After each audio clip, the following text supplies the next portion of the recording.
అక్కొచ్చింది పిన్నిని చిరంజీవితో మాట్లాడించడానికి. నేనే అపార్థం చేసుకున్నాను.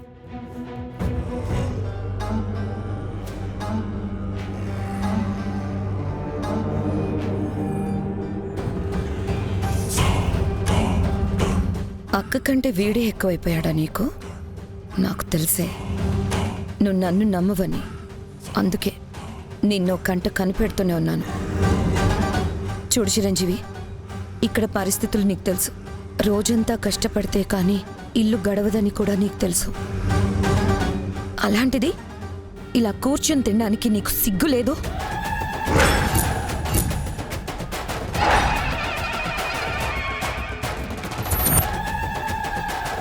అల్లుడు అన్న మర్యాదతో నీకు అవి ఇవి చేసి పెట్టాలనుకుంటారు. మా అమ్మకి అది కష్టం కాదా? చూసావు కదా, నీకోసం మా అన్నయ్య జ్ఞాపకంగా దాచుకున్న ఉంగరాన్ని కూడా తాకట్టు పెట్టి డబ్బులు తేవడానికి సిద్ధపడింది మా అమ్మ. ఎందుకు? నీలాంటి పనికి మాలినోడి కోసం.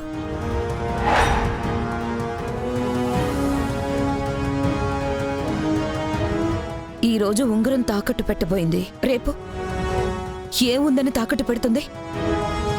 ఏ కిడ్నీయో అమ్ముకొని నిన్ను సాకాలి.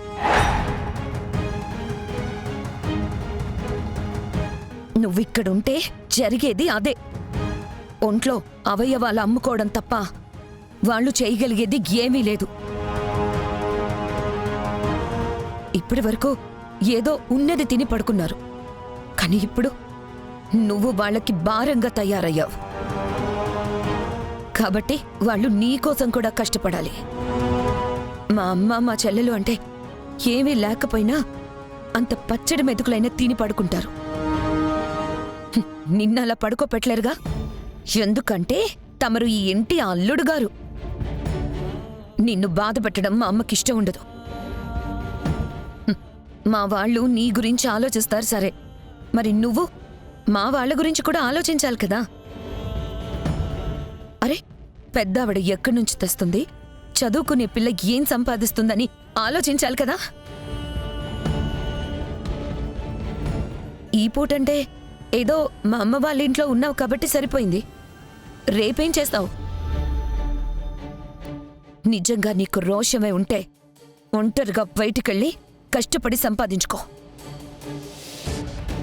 నువ్వు తిను, తినకపో మాకనవసరం. మా చెల్లిని మాత్రం రోడ్ల వెంట తిప్పి దాని జీవితం నాశనం చేయొద్దు. నువ్వు ఉన్నంతవరకు ఈ ఇంట్లో ఈ కొద్దిపాటి సంతోషం కూడా ఉండదు. మా అమ్మ చెల్లెళ్ళు సంతోషంగా ఉండాలి అంటే వాళ్ళకి భారంగా నువ్విక్కడ ఉండకూడదు. నా చెల్లిని వదిలేసి శాశ్వతంగా వెళ్ళిపో.